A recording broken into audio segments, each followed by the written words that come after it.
कशी लागली मला सांगा, त्याला सांगता येईल का?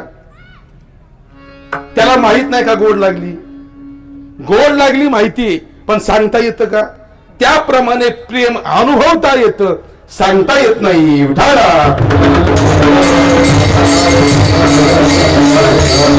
पण नारद महर्षी काहीतरी बोला, आम्हाला प्रेमाच्या संबंधाने काहीतरी सांगा. पुढचं सूत्र असं वापरलं, प्रेम नसतू प्रथम अवस्था भाव इतुच्यते. पुढचं सूत्र आलं, आपल्या अंतःकरणामध्ये देवाच्या संबंधाने उत्पन्न झालेली पहिली भावना तिला म्हणा प्रेम. त्यांनी सूत्र मानलं, प्रेम नसतू प्रथम अवस्था इति भाव इतुच्यते. देवाच्या संबंधाने आपल्या अंतःकरणामध्ये निर्माण झालेली पहिली भावना तिला म्हणा प्रेम. तरी विचार नारद महर्षी डोक्यात नाही बसलं. नक्की सांगा प्रेम म्हणजे काय? नारद महर्षी बोलले, प्रेमाची व्याख्या सांगत नाही, पण प्रेम कसं असावं ते सांगतो. त्याच्या पुढचं सूत्र वापरलं. तुम्हाला आतापर्यंत 3 सूत्र सांगितली, हे 4थं सूत्र. हे असलं चालू झालं की गड्यांदा असं करायला लागतं. मग धरून बरं वाटत होतं. विठ्ठल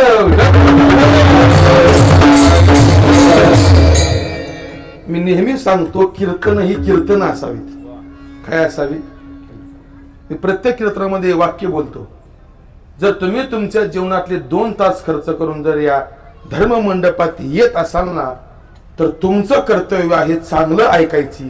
पण पुढचं वाक्य ऐका, माझ्या समोर बसलेला समाज त्यांच्या जीवनातले 2 तास जर माझ्या करता खर्च करत असेल ना, तर कीर्तनकारांचं मत आहे चांगलं मांडावं.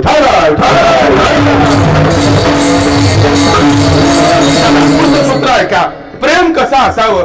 गुणरहितम कामनारहितम प्रतीक्षण वर्धमानम अविच्छिन्नम सूक्ष्मतरम अनुभवरूपम. गोड सूत्र मानलं. प्रेम कसं असावं? गुणरहित असावं, कामनारहित असावं, प्रत्येक क्षणाला वाढणारं असावं, सूक्ष्मतर असावं, अनुभव रूप असावं. खूप गोड व्याख्या केली. प्रेम हे गुणरहित असावं. का? कारण जर गुणाच्या आश्रयाने प्रेम केलं ना, ज्या दिवशी गुण संपून जातो ना, त्या दिवशी प्रेमही संपून जातं. कारण प्रेम हे आपण गुणाच्या आश्रयाने केलेलं असतं. कशाच्या आश्रयाने? गुण पाहून प्रेम केलेलं असतं. आणि जर गुण पाहून प्रेम केलं, ज्या दिवशी गुण संपून जातो ना, त्या दिवशी प्रेमही संपून जातं. म्हणून गुणरहित असावं. कामनारहितम, कामना याचा अर्थ इच्छा. प्रेमाच्या संबंधामध्ये, प्रेमाच्या मोबदल्यामध्ये अंतःकरणामध्ये कोणत्याही इच्छा निर्माण न होणं, त्याला म्हणतात प्रेम. पुढे वापरलं प्रतीक्षण वर्धमानम. एवढाच मुद्दा सांगतो, पुढचंच घेतो. प्रेम हे प्रत्येक क्षणाला वाढणारं असावं. कसं असावं? हा मुद्दा अत्यंत महत्वाचा. प्रेम हे प्रत्येक क्षणाला वाढणारं असावं. आणि वाक्य ऐका, परमार्थामधलं प्रेम हे प्रत्येक क्षणाला वाढणारं असतं, आणि प्रपंचामधलं प्रेम हे प्रत्येक क्षणाला कमी होणार असतं. सोपं विचारू? मला सांगा, संसार करत असताना लग्न झाल्याबरोबर 1 वर्षामध्ये आपलं बायकोचं जेवढं जुळतं तेवढं 60 वर्ष झाल्यावर जुळतं का?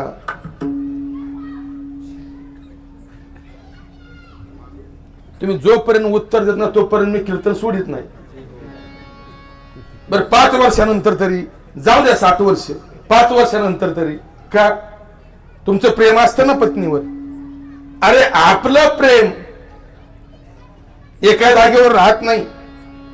आपलं प्रेम वाढणारं नसतं. आपलं प्रेम हे बदलणारं असतं. मी बोलत नाही, ज्ञानोबरांची भाषा सांगतो, ज्ञानोबरांची ओवी सांगतो. संसारामधलं प्रेम कसं? संसारामधल्या प्रेमाचं स्थित्यांतर कोणत्या पद्धतीने होतं? ज्ञानोबराय बोलतात, पहिली आबाळ जसे आई बाप हेची पिसे ते सरे, मग स्त्री मांसे धुरोनी ठाके. ज्ञानोबराय किती गोड वर्णन करतात. ज्ञानोबराय बोलतात, पहिली बाळ जसे आई बाप हेची पिसे. ज्ञानोबराय बोलतात, मूल जोपर्यंत लहान असताना तोपर्यंत मुलाला फक्त आई वडील आवडतात. भाषा ज्ञानोबरांची माझ्या पदरची नाही.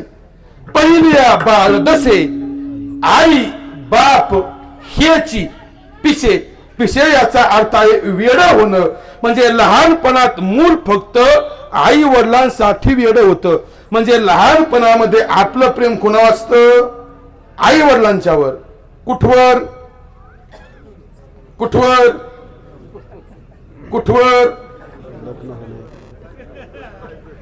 ओवीचा उत्तरार्थ ते सरे. कोणतं सरे? आई बाप ह्याची पिसे हे सरे. मग स्त्री मांसे भुलोनी ठाके. नवरा बोलले अरे ज्या वेळेस लग्न होतं ना ते सरत. म्हणजे कोणतं? आई वडिलांच्यावरचं प्रेम कमी होतं. प्रेम कुठं जातं? स्त्री मांसे. ते प्रेम पत्नीवर जातं. बरं पत्नीवर सुद्धा कठोर प्रेम करतो माणूस. कठोर प्रेम करतो. याच्या खालचीच ओवी हरदे महाराज मला तर आठवेना. याच ओवीच्या खाली ओवी लगेच याच्या खाली तुम्हाला त्याच्यानंतरची ओवी. बरं तुम्हाला अर्थ सांगतो ते ओवीचे. नानोबराय बोलतात पहा बघा ह्या दोन्ही ओव्या जोडून येतात. पहिलं प्रेम आई वडिलांच्यावर, दुसरं प्रेम पत्नीवर. ज्ञानोबराय पुढे बोलतात तेच प्रेम पत्नीवर कुठवर करतो? जोपर्यंत मुलगा होत नाही ना, एकदा मुलगा झाला की पत्नीवरचं प्रेम मुलावर जातं. ज्ञानोबराय पुढे जाऊन बोलले अरे मुलावर सुद्धा प्रेम कुठवर? जोपर्यंत नातू होत नाही तोपर्यंत. मला सांगा मरेपर्यंत आपल्या प्रेमाच्या जागा किती बदलल्या? किती बदलल्या? याला प्रेम म्हणत नाही. प्रत्येक क्षण वर्धमानम. अरे जे प्रेम प्रत्येक क्षणाला वाढतं ना त्याला म्हणतात प्रेम. अरे कसं वाढावं? ज्ञानोबरांचीच ओवी सांगतो. वर्षा काळी सरिता वाढू लागे पंडुसुता. पुढचा तुकडा मला घ्यायचा नाही. प्रेम कसं वाढावं? वर्षा काळी सरिता वाढू लागे पंडुसुता. सरिता म्हणजे नदी, वर्षा काळी म्हणजे पावसाच्या दिवसात. ज्ञानोबराय बोलले पावसाच्या दिवसामध्ये नदीचं पाणी ज्याप्रमाणे वाढतं ना त्याप्रमाणे आपलं प्रेम वाढणारं असावं. विठाला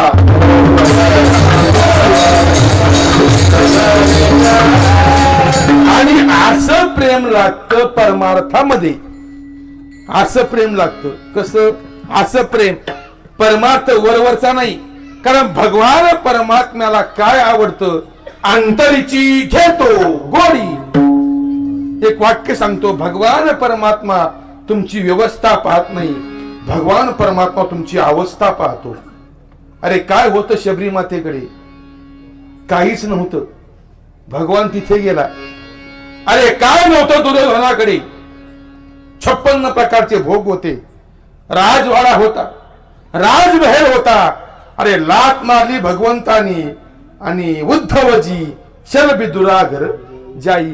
अरे काय होतं विदुर काकांच्याकडे? जंगलात राहणारे विदुर काका, जंगलात राहणारे विदुर काका त्यांच्याकडे जाऊन भोजन केलं. अरे तो व्यवस्था पाहत नाही, अवस्था पाहतो. म्हणजे पहिलं बळ असावं ते म्हणजे प्रेमाचं बळ.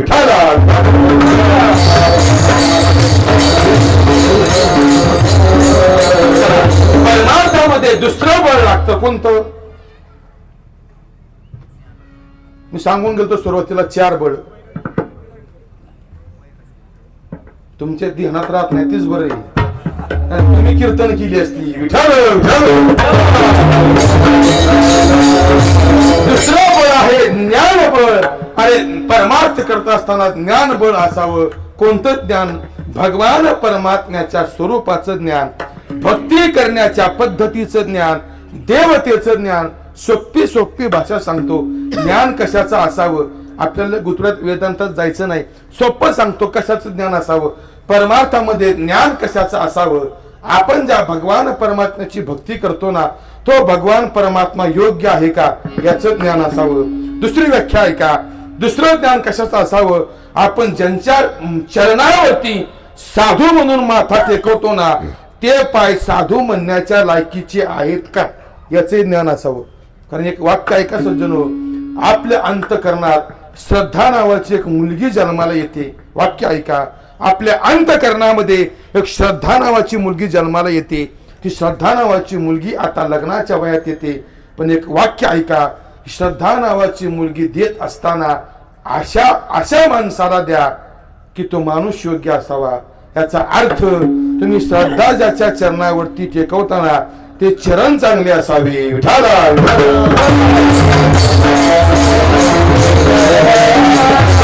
ज्या दिवशी आपल्या श्रद्धेचं ठिकाण चुकतं ना त्या दिवशी तुमचा सर्व परमार्थ चुकून जातो.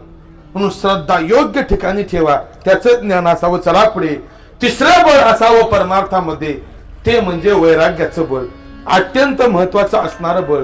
वैराग्य म्हणजे काय? मृत्यू लोकापासून ब्रह्म लोकापर्यंतच्या सर्व भोगांचा त्याग करणं याला म्हणा वैराग्य.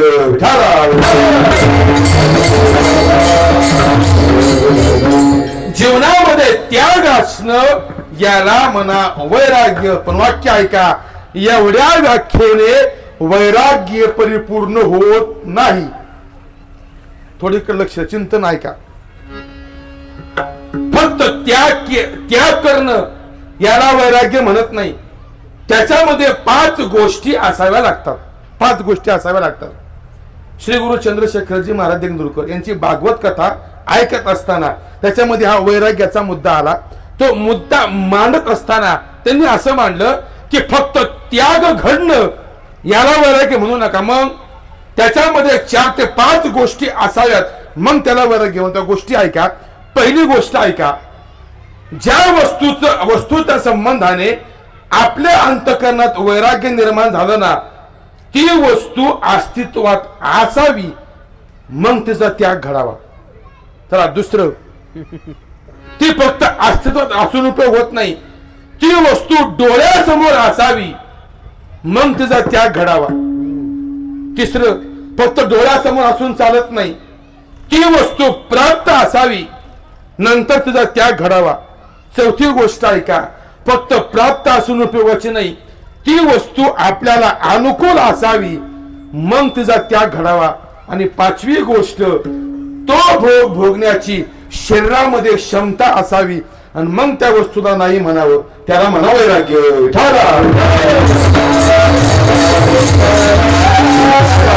फक्त त्याग करणं म्हणजे वैराग्य नाही, फक्त सोडून देणं म्हणजे वैराग्य नाही. या 5 गोष्टी. कारण काय का, ज्या गोष्टीचा त्याग करायचा आहे ना मुळात ती गोष्ट अस्तित्वात असावी लागते. तर ती गोष्ट नसेल आणि मी तिला नाही म्हटलं त्याला वैराग्य म्हणत नाही. त्याला वैराग्य म्हणत नाही. आता मी तुम्हाला एक वस्तू देणारी तुम्हाला आता मी एक वस्तू देणार आहे. तुम्ही फक्त ती वस्तू हातात घ्यायची मला दाखवायची. जमन ना? पहा बघा, तुम्हाला एक वस्तू देणार आहे, ती वस्तू फक्त तुम्ही मला दाखवायची. मी तुम्हाला आता लोण्याची भजी तळून देणार आहे. कशाची भजी? जमतील ना? काय होईल? लोण्याची भजी होतील. मला सांगा, मी तुम्हाला लोण्याची भजी देणार असं म्हटलं आणि तुम्ही म्हणले मला आवडत नाही, मला भजी नको, त्याला किंमत आहे का? कारण भजी लोण्याची होतच नाही. म्हणजे ती वस्तू असावी आणि मग नाही म्हणावं, त्याला म्हणा वैराग्य.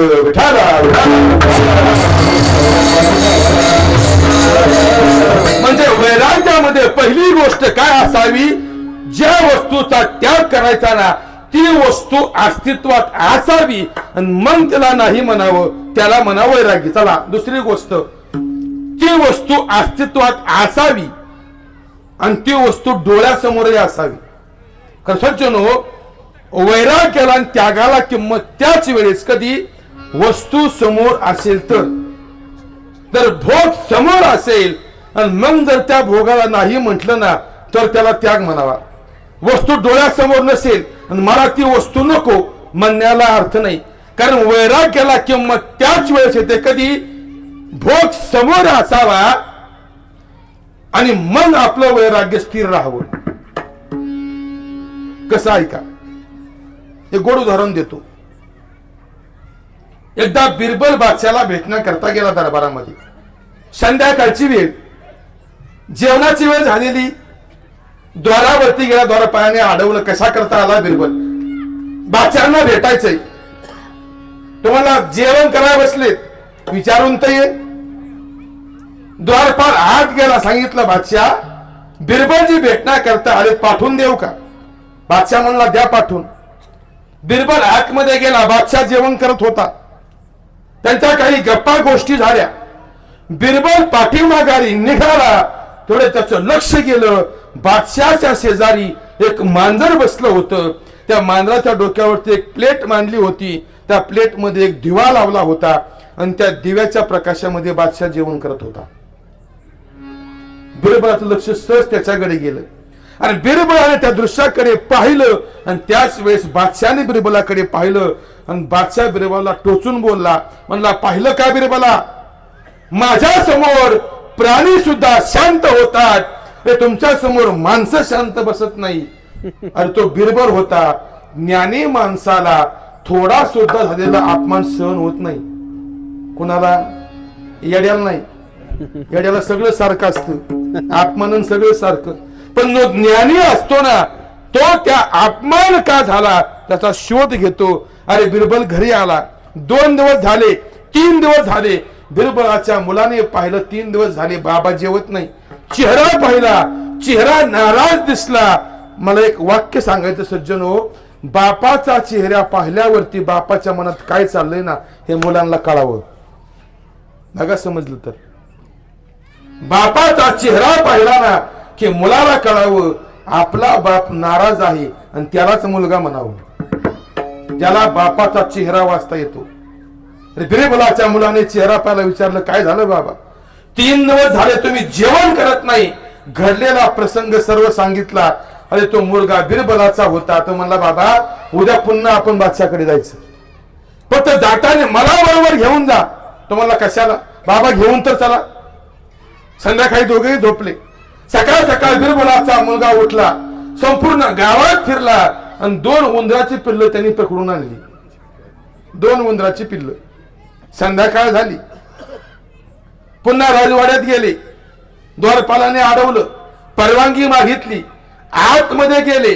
बिरबलाचं आणि बादशाहचं बोलणं चालू झालं. एवढ्यात ते मुलाने आपल्या खिशातून एक उंदराचं पिल्लू बाहेर काढलं, त्या शेपटीला धरलं आणि ज्या ठिकाणी मांजर बसलं होतं ना त्या मुलाने काय केलं, फक्त उंदराला पुढे सोडायचं, पुन्हा मागे ओढायचा. मला सांगा आता काय झालं असं?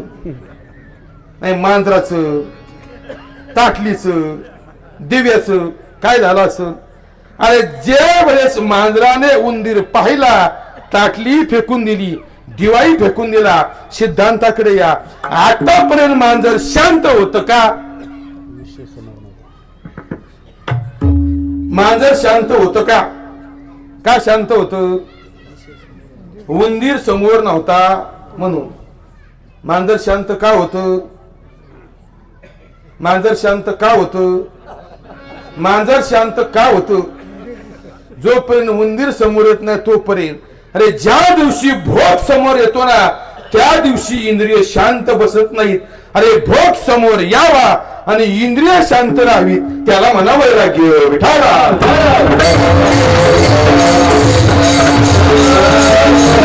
म्हणजे वस्तू असावी, ती वस्तू डोळ्यासमोर असावी. 3रा मुद्दा, फक्त डोळ्यासमोर असून उपयोगाचे नाही, ती वस्तू प्राप्त असावी, मग नाही म्हणावी. आपण सगळ्यांनी ऐकलेला दृष्टांत आहे कोल्ह्याचा आणि द्राक्षाचा. द्राक्ष डोळ्यासमोर होती, पण किती उड्या मारल्या तरी कोल्ह्याला द्राक्ष तोंडाला लागली नाही. आणि मग कोल्हा काय म्हणला, द्राक्ष कशी येतात, कशी येतात, पण कधी म्हणला तोंडाला लागली नाही म्हणून. म्हणजे प्राप्त झाली नाही म्हणून तो म्हणला आंबट. म्हणजे वस्तू असावी, डोळ्यासमोर असावी, ती प्राप्त असावी, मग तिला नाही म्हणावं, त्याला म्हणतात वैराग्य. 4था मुद्दा, वस्तू असावी, डोळ्यासमोर असावी, प्राप्त असावी. आणि 4था मुद्दा, ती वस्तू आपल्याला अनुकूल असावी. जर ती वस्तू अनुकूल नसेल तर माणसं त्या वस्तूचा स्वीकार करत नाहीत, त्याला त्याग म्हणत नाही. पहा तुम्ही, कधी कधी वस्तू अनुकूल नसली ना की माणसं नको म्हणतात, त्याला त्याग म्हणत नाही. तर मी पुन्हा तुम्हाला एक वस्तू देणार आहे, फक्त त्या वस्तूचा वापर तुम्ही माझ्या डोळ्यासमोर करायचा. करताना चितळे पाहून मी तुम्हाला आता एक वस्तू देणार आहे. एक वस्तू तुम्हाला मी आता देणार आहे, गाडीत आणली आहे, लगेच देणार आहे. फक्त तुम्ही त्या वस्तूचा माझ्या डोळ्यासमोर वापर करायचा. त्या वस्तूला नाही म्हणायचं नाही. तुम्ही म्हणताना काय आणलंय, मी रोगर आणले. तुम्ही का नाही म्हणला? नाही का म्हणला? कारण ती वस्तू तुमच्या शरीराला अनुकूल नाही, म्हणजे अनुकूल नसल्यामुळे तुम्ही तिचा त्याग केला. ती वस्तू अनुकूल असावी आणि मग तिचा त्याग करावा, त्याला म्हणावं वैराग्य.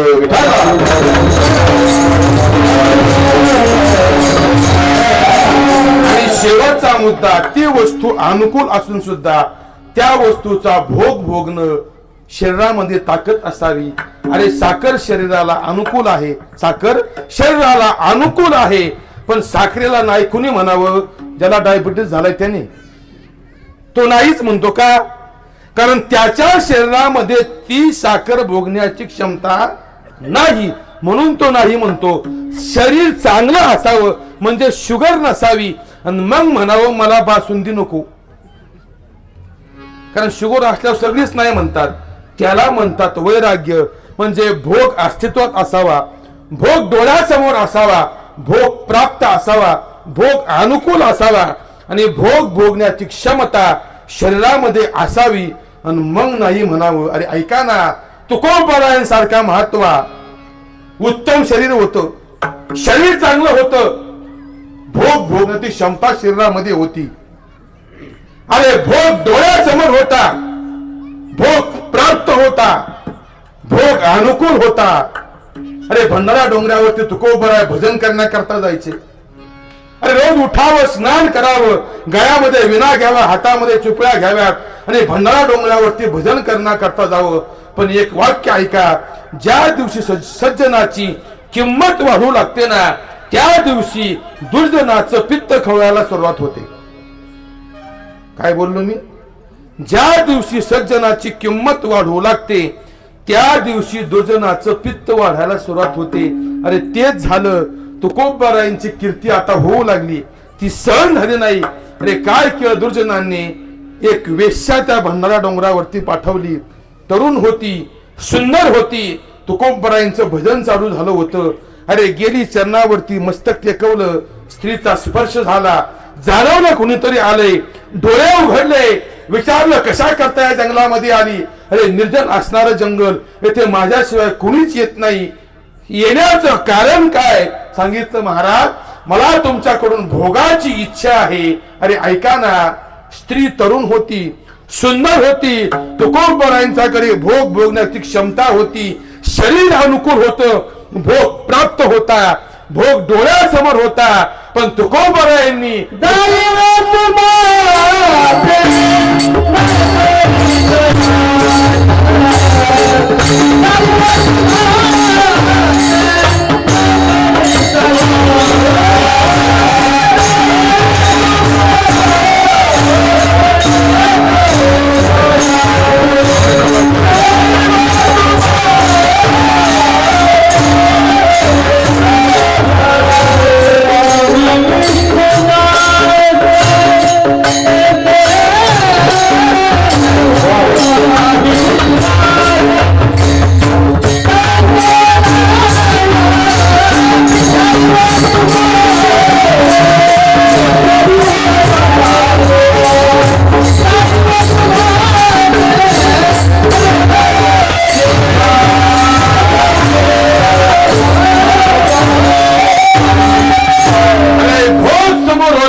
नकरी सायास आम्ही विष्णुदास तैसे हो, याला म्हणतात वैराग्य.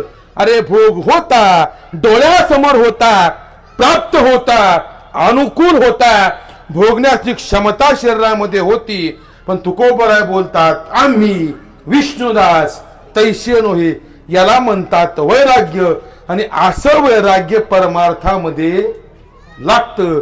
आणि चौथं बळ आहे निश्चयाचं बळ. अरे कोणता निश्चय असावा? मला संसाराचा त्याग करायचा आहे आणि मला आता त्या भगवंताची भक्ती करायची आहे, याचा निश्चय असावा. तुकोबरायांच्या जीवनामध्ये तेच झालं. प्रपंचाचा त्याग केला. तुकोबरायांना प्रपंच कसा वाटू लागला? तुका म्हणे कडू वाटतो प्रपंच. पुढे जाऊन सांगू तुकोबरायांना प्रपंच कसा वाटू लागला. विटले हे चित्त प्रपंचापासोनी वमनते मनी बैसलेसे. अरे प्रपंचाचा संसाराचा तुकोबऱ्यांना किती किळस आली. ऐका, प्रपंचाकडे पाहिल्यावर तुकोबऱ्यांना किती किळस आली. अरे प्रपंचाकडे पाहिल्यावर तुकोबऱ्यांच्या मनामध्ये किती वैराग्य निर्माण झालं, किती त्याग निर्माण झाला.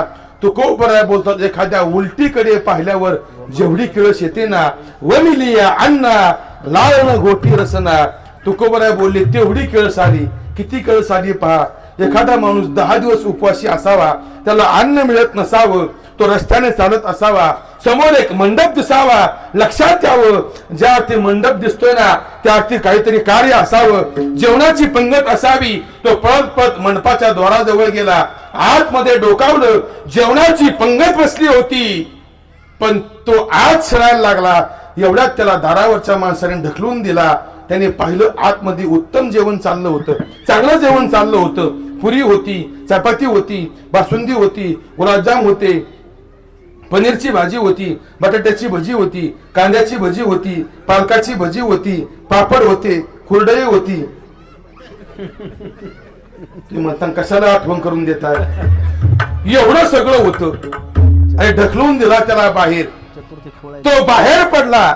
आतमध्ये जेवण चालू होती. एक माणूस भरपूर जेवला, पोटभर जेवला आणि शेवटच्या घासाबरोबर माशी पोटामध्ये गेली. मला सांगा काय झालं असेल. माशी पोटातून बाहेर येताना एकटी बाहेर येत नाही. माशी बाहेर निघताना एकटी बाहेर निघत नाही. माशी बाहेर निघताना, माशी घरातून बाहेर निघताना, माशी घरातून नवऱ्याला घेऊन बाहेर निघते.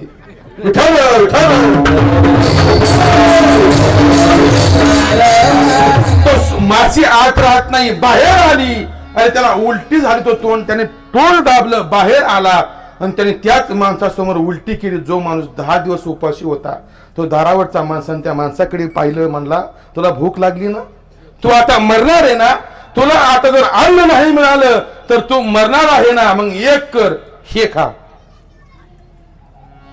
काय करील तू? खाईल. काय वाटेल त्याच्याकडे पाहिल्यावर?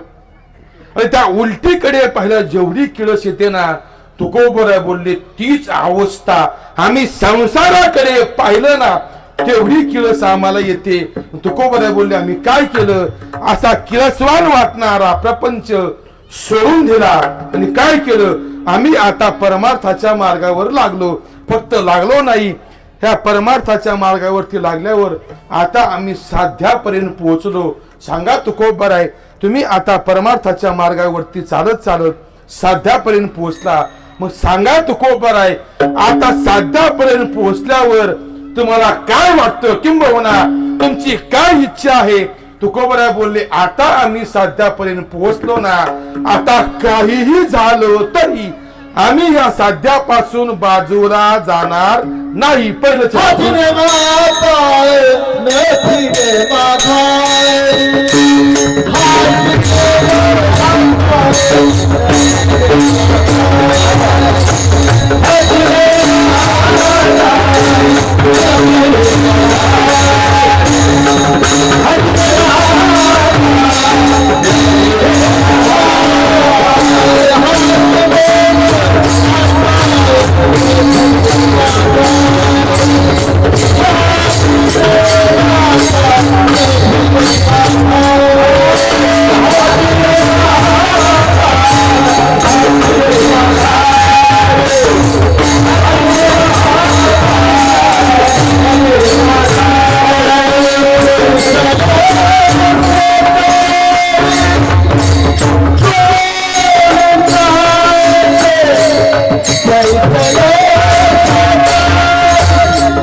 सांगा ना, तुम्ही आता साध्यापर्यंत पोहोचला.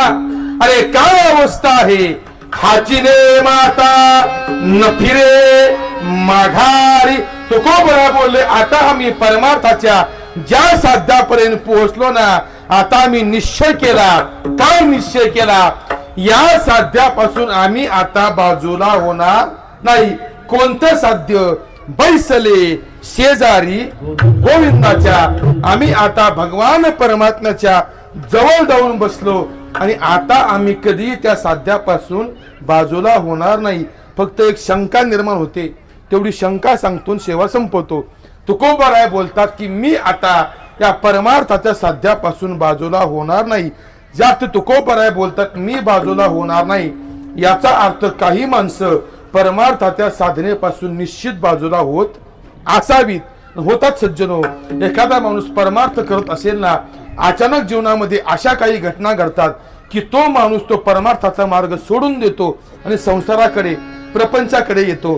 का सोडतात? हा तुकोबारायांचा एक अभंग पहा की परमार्थाच्या साधनेवर चाललेला साधक त्या मार्गाचा त्याग का करतो? परमार्थिक साधना करणारा साधक तो परमार्थिक साधना का सोडून देतो? तो नियम तो का सोडतो? तुकोबारायांचे एक अभंग पहा. संपूर्ण अभंग सांगणार नाही, थोडा अभंग सांगतो, सेवा संपवतो. तो अभंग असा आहे पहा. तुकोबाराय बोलतात परमार्थाच्या वाटेवर चालायला सुरुवात केली. सुरुवात केल्यावरती तो माणूस त्या परमार्थाच्या वाटेवर चालत नाही. मग काय? तो ती वाट सोडून देतो आणि पुन्हा प्रपंचाकडे येतो. का येतो? तो मनुष्य ती वाट का सोडतो? कोणत्या कारणाने सोडतो? त्याचं कारण तुकोबारायांनी अभंगात सांगितलं. ते अभंग असा. तुकोबाराय बोलतात एक गाव होतं. त्या गावात एक आजी होती. आजीचं वय होतं 80-85 वर्षाची आजी. पण 85 वर्ष होऊन सुद्धा त्या आजीने अजून पंढरपूर पाहिलं नव्हतं. अशा आज्या बऱ्याच गावात येतात, आहेत का नाहीत? 80 वय झालं पण अजून पंढरपूर पाहिलं नाही. तुकोबाराय बोलले अशी एक म्हातारी होती, पंढरपूर पाहिलं नव्हतं. तिची एक मैत्रीण झाली, म्हणली का ग आयुष्यभर मुलांच्या करता घालवलं, आयुष्यभर संसाराकरता खपली, आयुष्यभर नातवांकरता खपली. अगं चल पंढरपूरला, चल वारीला, खूप मजा असते, चल पंढरपूरला, चांगली व्यवस्था असते, खायला चांगलं असतं, बिस्किट असतात, केळी असते, गुडदाणी असते, मसाला दूध असतं, चहा असतो, पोहे असतात, शिरा असतो, भात असतो, लापशी असते. असतं का नाही वारीला? काही गडी त्याच्या करताच वारीला जातात. हा चल वारीला, चांगली व्यवस्था असते. मग त्या आजीला बळच वारीला काढली. पहा बघा, त्या आजीने आपली पिशवी भरली, तार तांब्या घेतला, खांद्यावर पडशी घेतली, पिशवी घेतली आणि आजी वारीला निघाली. तुकोबाराय वर्णन करतात. आवा चालली पंढरपुरा. तुकोबारायांची भाषा. आवा याचा अर्थ आहे म्हातारी, वृद्ध स्त्री. आवा चालली पंढरपुरा. पण तुकोबाराय बोलतात वेशी पासून आली घरा. तुकोबाराय बोलले म्हातारी पंढरपूरला निघाली, पण झालं काय? वेशी पासून माघारी आली. तर का माघारी आली याची अनेक कारण या अभंगात खाली आली. एक 2-3 कारण फक्त आपल्या समोर मांडतो. ती आपल्या सुनेला काही सूचना करण्याकरता आली, काही गोष्टी सांगण्याकरता आली. ऐक गोष्टी सादर बाळे, जतन करी फुटके पाय. ते म्हणते ऐक सुनबाई, मी वारीला चालले, वारीला आपल्या अंगणामध्ये पाळ पडलंय. पाळ कळतं ना? पाळ काय आपलंच पाळ झालं? हा, पाळ पडलंय, पाळ. ऐक सुनबाई, आपल्या दारामध्ये फुटकं पाळ पडले, लक्ष ठेव, कोणीतरी घेऊन जाईल. ही सांगाय म्हातारी माघारी आली. पुन्हा आवा चालली पंढरपुरा. पुन्हा म्हातारी निघाली. पण तुकोबाराय बोलतात वेशी पासून आली घरा, पुन्हा माघारी आली. आता काय सांगते? ऐक सुनबाई, मध हातीचा कलवडू, मध वाचोनी नको फोडू. कलवडू म्हणजे कलवडू मुलींनो, कशाला म्हणतात कलवडू? तुम्हाला काय माहिती कलवडू? आपण गॅस पाहिलेली गँग. कलवडू म्हणजे काय? गावड्यांचा ढिगारा. ते म्हणते ऐक सुनबाई, मी कलवडू केलाय. कलवडू आपल्या गुरांचं काही सेन, लोकांच्या गुरांचं चोरून आणलेलं काही सेन, असं करून करून मी गवड्यांचा कलवडू केलाय. मी येईपर्यंत कलवडू फोडायचा नाही, मला आल्यावरती जाळायला शेकायला कामाला हा थंडीचे दिवस आहेत, मला शेकायला कामाला येईल ही सांगाय माघारी आली. पुन्हा आवाज चालली पंढरपुरा. तुम्ही पुढचा संपूर्ण अभंग पाहून घ्या. वळवट श्रीचे लिंपण नको फोडू मद वाचून, उखळ मुसळ जाते माझे मन गुंतले तेथे, भिक्षुक आलिया घरा सांग गेली पंढरपुरा. संपूर्ण उदाहरण आहे. ती सून म्हणते, अगं एकतर 80 वर्ष झालं म्हातारी आजपर्यंत माझ्या डोक्यावर हा बसून होती, पण आता पंढरपूरला निघाली, सारखी सारखी माघार येते. ती म्हणली, ऐका सासूबाई, मागील सर्व आशा सोडा, सोहित जोडा, तुम्ही पंढरपूरला सुखाने जा, तुम्ही यात्रेशी जावे सुखी. ती म्हणली, सासूबाई मी घराची काळजी घेते, मी कुटुंबाची काळजी घेते, मी मुलांची काळजी घेते, नातवांची काळजी घेते, तुम्ही पंढरपूरला जा. पण तुकोबराय बोलतात, ती म्हातारी पंढरपूरला गेली नाही. ती म्हणली, सुनबाई कशा करता पंढरपूरला जाऊ, आता का सया यात्रे जाऊ, तेथे जाऊ नि काय पाहू, मुले लेकरे घरदार माझे येथेची पंढरपूर. बघता काय म्हातारीने पिशवी सोडली, अर्धा किलो भेळ खाल्ली, तांबर पाणी पिली, पण पंढरपूरला नाही गेली. आता सिद्धांताकडे या. मला सांगा, ती म्हातारी पंढरपूरला चालली होती का नव्हती? चालली होती. म्हातारीने पिशवी भरली होती का नव्हती? भरली होती.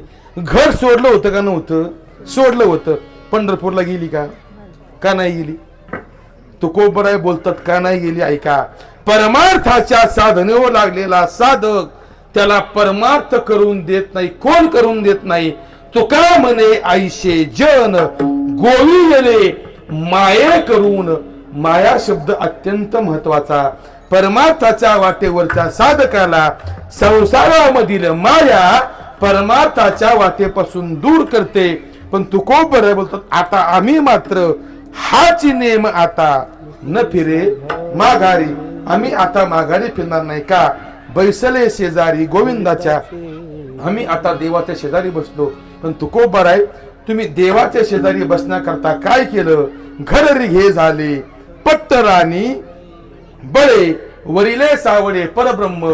अरे आम्ही देवाच्या जवळ बसलो म्हणजे असेच नाही बसलो, मग काय केलं? घर रिघे झाले. घर रिघणे याचा अर्थ घरामध्ये शिरणे. आम्ही देवाच्या घरात शिरलो. तुकोबराय, पण असं लोकांच्या घरात शिरू नये. तुम्ही असं शिरलं कसा? तुकोबराय बोलले, आम्ही असंच नाही शिरलो. घर रिघे झाले. पुढचा शब्द महत्वाचा, पट्टराणी बळे. तुकोबराय बोलले, आम्ही असंच घरात नाही शिरलो, मग काय केलं? आम्ही देवाची पट्टराणी झालो आणि मग त्याच्या घरामध्ये शिरलो. पण तुकोबराय, पट्टराणी होण्याकरता लग्न करावं लागतं ना. तुकोबराय म्हणले, आम्ही तेच केलं. वरिले सावळे परब्रह्म. तुकोबराय बोलले, आम्ही देवाला वरलं. आता बा संगती कशी लावायची पा, फक्त संगती सांगतो. संगती वरून खाली लावायची नाही, संगती इथून लावायची. कशी? आधी वरिले सावळे परब्रह्म, नंतर पट्टराणी बळे, नंतर घर रिघे झाले, आणि नंतर बैसलो शेजारी गोविंदाच्या. म्हणजे आधी लग्न केलं, लग्न केल्यामुळे पट्टराणी झालो म्हणजे बायको झालो, बायको झाल्यामुळे घर रिघलो म्हणजे घरात शिरलो, आणि घरात शिरल्यामुळे बैसलो शेजारी गोविंदाच्या. आम्ही देवाच्या जवळ जाऊन बसलो. तुकोबराय सांगा, तुम्ही आता देवाच्या जवळ जाऊन बसला. तुम्ही आता देवाच्या जवळ जाऊन बसल्यावरती आता तुमची स्थिती काय आहे? बरियाचा अंग संग झाला आता, नाही भय चिंता. तुका म्हणे, तुकोबराय बोलले, आम्ही देवाच्या जवळ बसल्यामुळे काय झालं? नाही भय आणि नाही चिंता. आता आम्हाला भय शिल्लक राहिलं नाही आणि आता आम्हाला चिंता शिल्लक राहिलं नाही. भय कशाचं? आम्हाला मृत्यूचं भय राहिलं नाही, आणि चिंता कशाची? आम्हाला उद्धाराची चिंता राहिली नाही. पण का राहिली नाही? तर आम्ही देवाच्या जवळ जाऊन बसल्यामुळे बळीयाचा अंग संग झाला आता, नाही भय चिंता. तुका म्हणे विठोबा.